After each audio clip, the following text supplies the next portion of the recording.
আমার মেয়ে দিব কেনা কয় যেমনক আমি এটা গটক দিয়ে বিয়ে করে দিব আর মায়ে দেখতে যাই আমি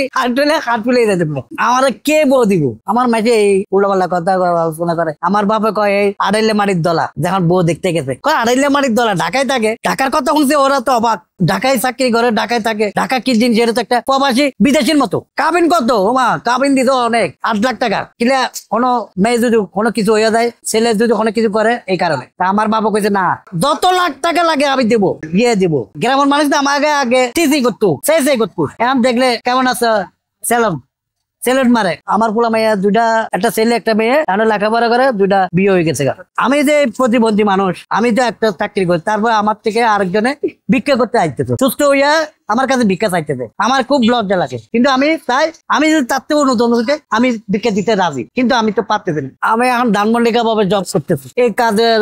আমার 3 যুগ এলে নেই অতি 5টা ছিলাম সুবানবাগ 7-11 সাইমে তার ওইনে বিগত 9 বছর খাওয়ার পর আবার পশ্চিম ধানমন্ডি আইছি আমার বড় ভাই আর আমি পুরাহাট একটা চার দোকান ছিল ওই চায়ের দোকানে বাইরে ঘন্টা 2 ঘন্টা 3 ঘন্টা লেগে রেস্টে যেত তার বাকিটা আমি দেখতাম আমার কর্মচারী ছিল না কর্মচারী চলাইতো আমি ক্যাশে বয়ে থাকতাম আমার কাছের সামনে সব বিভিন্ন ধরনের আইটেম বানানো থাকতো সাজানো থাকতো ওই কাস্টমার নিজেরাই যারা পরিচিত এরা ধরে ধরে খাইতো ওই সময় ধরেন আমার বয়স 17-18 এরকম উঠে এরকম তো ছিলাম কিন্তু আমার কেউ খেলতে নিত কেউ খেলতে দিত না কেউ আবার তাতে নিব এই অবস্থায় হ্যাঁ ঠিক কেউ তো করতোই বাট্টু হাই লাড়া এভাবে করতো আছি না এটা বুঝতাম না হাঁচের উপর উড়ে দিলাম এটা আমি মাইন্ডে নিয়ে নেই পরে পরে মানে বুঝছি আর কি কারো লোকে কোনো দ্বন্দ্ব হলে কারো লোক কোনো কথা বলতে এই কয় এটা আল্লাহর দুশ্মন কানা ল্যাংরা হাতুর বাউন এটা হলো আল্লাহর দুশ্মন আমি মানুষ গরু তা না আমার এটা দেখতো না তার কারণে আমি তারপরে এটা বুঝে নিলাম নিজে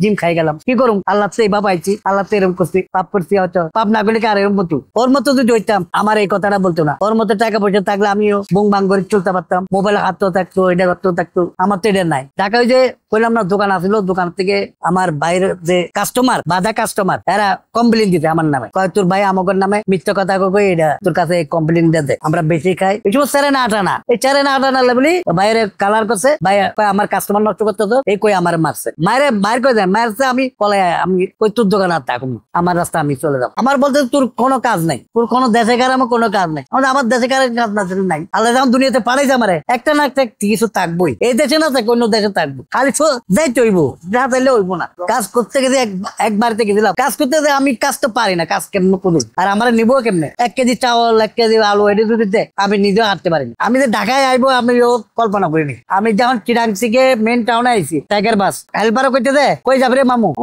কই যাইতে পারি তোরা যদি আমার এমনি নাও তাহলে আমি যাবো টাকা নাই পকেটে কই কেমনে যাবে কই যাবি আমাকে ঢাকা নিয়ে ফেলে দে ঢাকা নিয়ে ফেলে দিলে আমি একটা কিছু করে খেতে পারবো তারপর কি করলো আয়া হোটেল ক্যাফে মলা মতিঝিল মেসিয়ার কইলো মামা মামা ওই লোকটারে ডাক দাও আমি ছাপলা চক্করের ও বাদ দিয়ে দাঁড়ায় রয়েছি সময় শীত পরে মাঘ মাসের শীত জামা আমার খালি একটা শার্ট একটা লুঙ্গি শীতের মধ্যে লুঙ্গিটাও কিরম জঘন্য তোর এই সময় এরকম বাম্পা ছিল তারপর কি করলো ওটা মেসিওয়ালা ডাক দিছে এদিকে কি লেখা তোর চাকরি আছে কি কর চাকরি আছে এত রাইতে অবাক মানে আমি অবাক মানে আমার মনে পেট আমার এখন ভরে গেছে আমি যে ভিক্ষা করতে আইছি ভিক্ষা করার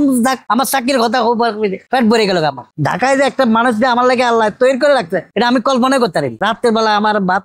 খাওয়াই সকালবেলা আবার 8টার সময় ওই ম্যানেজারে বাজারে গেছে আবার চোখে পাঠাইছে ও বাজারে গেছে কিনা আবার লাস্টে আমার ডাইকাই না সবজি দিয়া ডাল দিয়া পরোটা দিছে ওরে 2টা পরোটা দিছে একটা না 2টা আমি একটাও ঠিক মতো খাইতে পারি জাস্ট 12টা আমার ডাক বছর না বস আধা ঘন্টা অবাক এই ইসমাইল এই লোক করতে পাইছে এমন একটা চাকরি যাইবো ওরে ধানমন্ডি চলে যা ধানমন্ডিতে নিয়ে ওরে ভালো করে কাটিং দিয়ে দিবি আর্মি কাটিং করে দিবি এই চুলগুলা সব ফেলাই দিবি নিউ মার্কেট নিয়ে 2টা লাল ড্রেস বানাই দিবি আমার নিউ মার্কেট লয়ে গেছে নিউ মার্কেট নিয়ে ড্রেস বানাই দিতে ড্রেসটা যতক্ষণ আই নাই যতদিন আই নাই অতদিন আমি ওভাবে আসি না তারপরে ড্রেস যখন দিচ্ছে তার আল্লাহর নাম লইলাম আরো মানে আমার বাড়ির এলাকা মানুষ অবাক হয়ে গেছে ঢাকা শহর কি জিনিস আমার দেশবাসী অনেক 15% দেখে নাই আমি চাইলে আমার মানে গল্প করতে সব বাধ্য কেন আমার জামা কাপড় লুকাই এলাই জলগাড়ে গোসল করতে যাইলে কিরে তুই ঢাকা যে থাকস কি করছস কার লাগে কি বলে কোন নায়ক নায়িকারা দেখো কোন সিনেমা করছস এটি গল্প করে আমার লাগে জলগাড়ে আমি তাড়াতাড়ি গোসল করে চলে যাই ওর কাপড়টা আমার লুকাই এলাই